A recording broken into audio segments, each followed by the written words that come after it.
علی گڑھ جیسی علمی اور ادبی سرزمین سے تشریف لانے والے ایک بڑی علمی اور ادبی شخصیت علی گڑھ سے ہمارے درمیان تشریف فرما ہے مشرف محضر صاحب.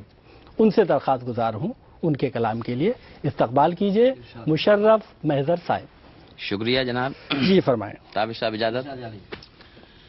مطلع غزل کا کہ نہ ہم گرجا نہ کوئی مندر و کعبہ بناتے ہیں. نہ ہم گرجا نہ کوئی مندر و کعبہ بناتے ہیں. ملے مفلس کو 2 روٹی وہ منصوبہ بناتے ہیں. کیا بات ہے صاحب، بہت بڑھیا. نہ ہم گرجا نہ کوئی مندر و کعبہ بناتے ہیں. صحیح بات. ملے مفلس کو 2 روٹی وہ منصوبہ بناتے ہیں. اور شعر دیکھیں کہ ہمارے گھر کے آنگن میں اگائیں نفرتیں کیسی.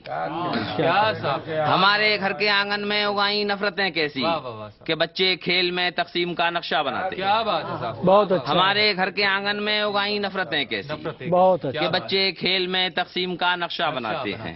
بہت اچھا. اور دیکھیں شعر کے ہمارے ملک میں امن و اما ہو ہر طرف قائم. ہمارے ملک میں امن و اما ہو ہر طرف قائم. کہاں اہل سیاست ایسا منصوبہ بنا. واہ واہ واہ واہ واہ. ہمارے ملک میں امن و اما ہو ہر طرف قائم. بہت اچھا. کہاں اہل سیاست ایسا منصوبہ بناتے ہیں. بہت اچھا. اور شعر مطلع دیکھیے غزل کا کہ یہ آنکھ سوز کی تعویل ہونی چاہیے تھی. یہ آنکھ سوز کی تعویل ہونی چاہیے تھی. اچھا اچھا. یہ آنکھ سوز کی تعویل ہونی چاہیے تھی. کیا کہنا ہے. یہاں بھی اشکوں کی قندیل ہونی چاہیے. واہ واہ واہ. یہ آنکھ سوز کی تعویل ہونی چاہیے. واہ واہ واہ. یہاں بھی اشکوں کی قندیل ہونی چاہیے تھی. واہ واہ واہ. اور وہ شعر دیکھیں محترمہ کہ وہ روشنی جو نگاہوں کو خیرہ کرتی ہے. وہ روشنی جو نگاہوں کو خیرہ کرتی ہے. ہمارے جسم میں تحلیل ہونی چاہیے. واہ واہ واہ. وہ روشنی جو نگاہوں کو خیرہ کرتی ہے. بہت وہ روشنی جو نگاہوں کو خیرہ کرتی ہے. بہت اچھا. ہمارے جسم میں تحلیل ہونی چاہیے. ہاں ہاں ہاں. اور لکھی تھی تو نے اگر اس کی داستان ستم. اچھا اچھا. لکھی تھی تو نے اگر اس کی داستان ستم. ہر ایک جرم کی تفصیل ہونی چاہیے. بہت اچھا ہے. ہر ایک جرم. شکریہ. لکھی تھی تو نے اگر اس کی داستان ستم. ہر ایک جرم کی تفصیل ہونی چاہیے تھی. اور شعر دیکھیں کہ دلوں سے فرقہ پرستی جو مٹ چکی تھی تو پھر. واہ. دلوں سے فرقہ پرستی جو مٹ چکی تھی تو پھر.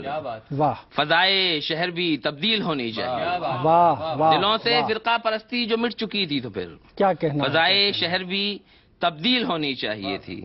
اور دیکھیں کہ جو چن لیا تھا مجھے تم نے رہنما محضر. واہ واہ. جو چن لیا تھا مجھے تم نے رہنما محضر. ہر ایک حکم کی تعمیل ہونی چاہیے. ہاں ہاں ہاں. بہت اچھا ہے. بہت اچھا ہے. جو چن لیا تھا مجھے تم نے رہنما محضر. ہر ایک حکم کی تعمیل ہونی چاہیے تھی. اگر اجازت ہو تو چند شعر اور حاضر کرنے کی اجازت کر رہا ہوں. 2-4 شعر سنا دیکھیں. 2-4 شعر سنا دیجیے. جب سے وہ میرے گھر آنے جانے لگے.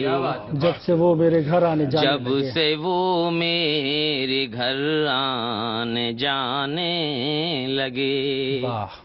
جب سے وہ میرے گھر آنے جانے لگے.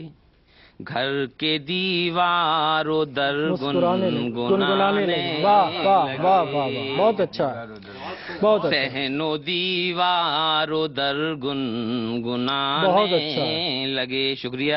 واہ. انگلیاں تھیں میری نبض امروز پر. انگلیاں تھیں میری نبض امروز پر.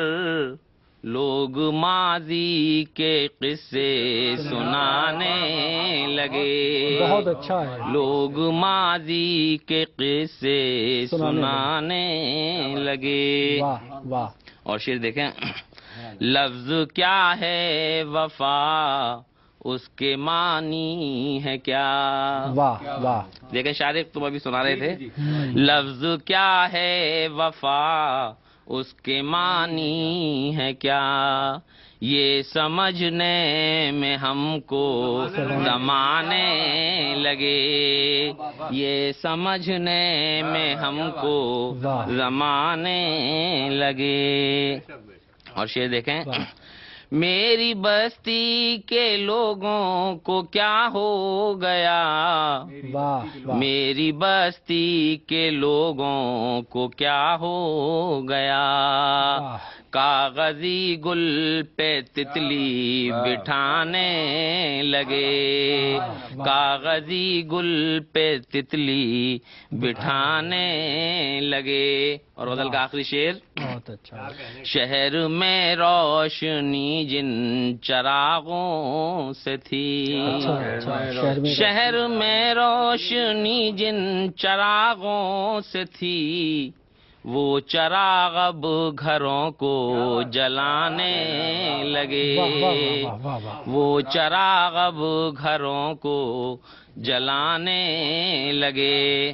اور غزل کا مقطع پیش ہے، ہو گئی شام محضر چلو گھر چلیں، ہو گئی شام، ہو گئی شام محضر چلو گھر چلیں، اب تو واپس پرندے بھی جانے لگے، جب سے وہ میرے گھر آنے جانے لگے، صحن و دیوار و در گنگن۔ دوستو یہ تھے مشرف محضر صاحب۔